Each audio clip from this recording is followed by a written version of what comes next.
Journey into the world of crystals with your host, Corvus Elderune.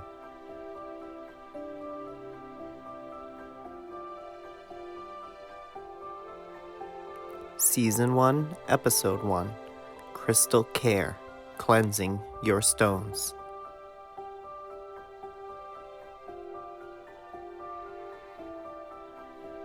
Part 1, Cleansing Crystals Energetically.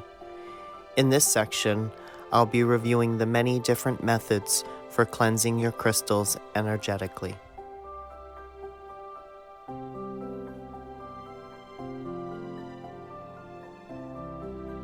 Smudging.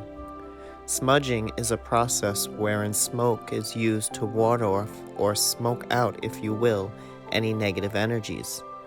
To smudge your crystals, simply bathe them in a steady stream of smoke. Be sure to state your intentions of clearing away any and all negative energies and vibrations. Sacred herbs used to smudge include, but are not limited to, sage, palo santo, sweetgrass, pine, cedar, lavender, and mugwort.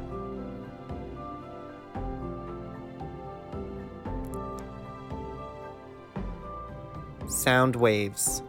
Sound waves are capable of neutralizing, transmuting, and/or carrying away the negative energies absorbed by crystals. To use this method, you'll need to bathe your crystals in a steady flow of harmonic sounds. Also, be sure to state your intentions of clearing away any and all negative energies and vibrations. Sacred tools such as gongs, singing bowls, and tuning forks are wonderful choices for producing such harmonic frequencies, but even the ring of a bell or some chimes will do fine.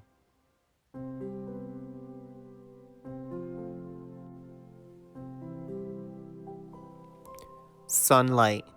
By far one of the easiest methods for cleansing your crystals. All you need to do is place them out and allow them to absorb the light. For this method, you'll need to leave your stones bathing in the sunlight. Indirect works fine for a minimum of 2 hours. The light will purify away any and all negative vibrations. It's best to use this light source at its peak, during sunrise or sunset, or mid to early afternoon when the sun is the hottest.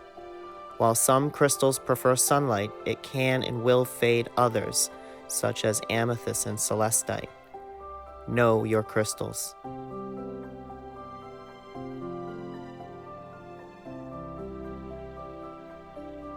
Moonlight. As easy and efficient as using sunlight, just place your crystals out and allow them to absorb the light. For this method, you'll need to leave them bathing in the moonlight. Indirect works fine for a minimum of 2 hours.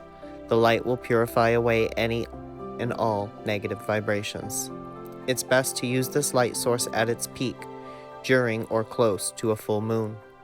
While this is my preferred method, it's worth noting that some stones like jet would rather bask in the sun.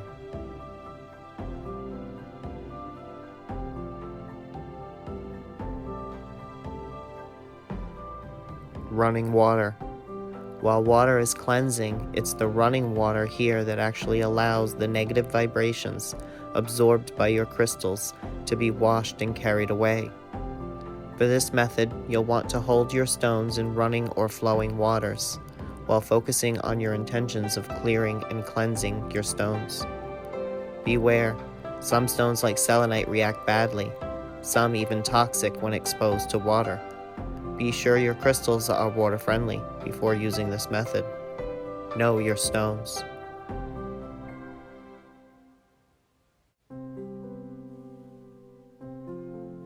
Sea salt.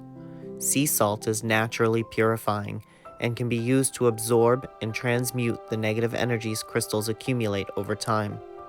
To use this method, place your crystals atop a bed of sea salt for a minimum of 2 hours. If your crystals are water friendly, you can dissolve the sea salt in water and soak them. Complete the circle. Do not discard used sea salt in the trash. Dissolve it in water and return to Mother Earth. Note, Sea salt is abrasive and may scratch some softer crystals.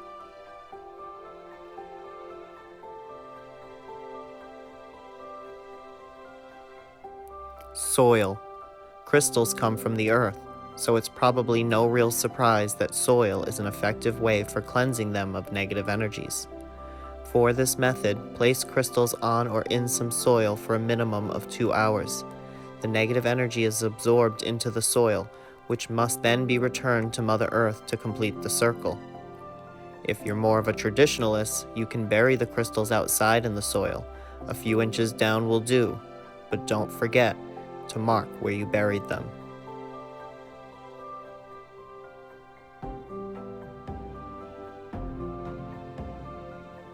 Crystals. Some crystals have the unique ability to cleanse or purify the negative energies from their brothers and sisters.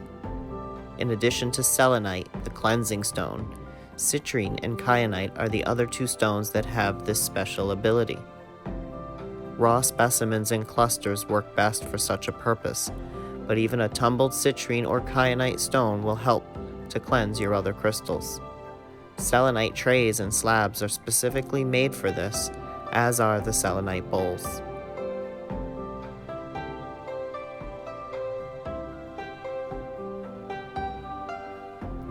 White light. A powerful and efficient method, but it requires focus, visualization, and confidence in your own ability to generate universal white light. For this method, you'll need to bathe your crystals in a continuous flow of white light. State your intentions of transmuting any negative energies absorbed into positive energy. To generate white light, close your eyes and focus.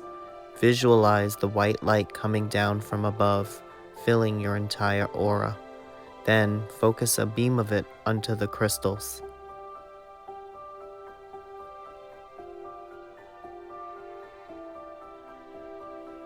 Intentional breath. Cleansing by intentional breath requires focus and is mostly recommended for cleansing small specimens. For this method, you'll need to hold the crystal in your dominant hand. Take a deep breath through your nose, focus your intentions on clearing the stone, and exhale firmly. Repeat the process 3 times, or until you have covered the entire surface of the crystal with your intentional breath.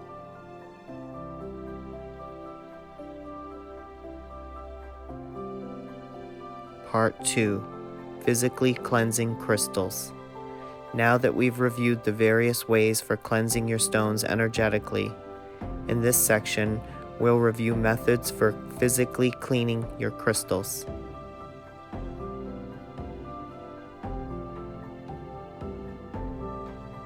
Soak and wash. This is an easy and efficient way of physically cleansing most of your crystals. They, of course, must be water-friendly. First, soak your crystals in hot, soapy water for a minimum of 1 to 2 hours. Liquid dish soap works great.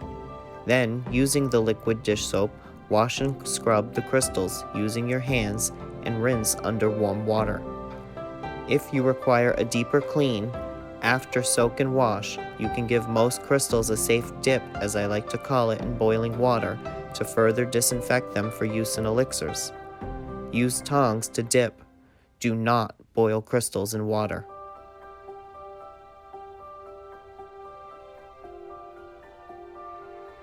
Sanitize.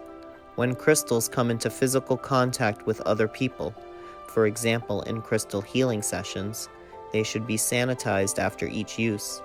Alcohol prep pads offer a fast and efficient way to do this between sessions. They not only sanitize your crystals, but they're also fast drying. And for crystals like angelite and selenite, which are not water-friendly, alcohol prep pads are safe to use due to the near immediate evaporation of the alcohol. Note: recommended for polished specimens only.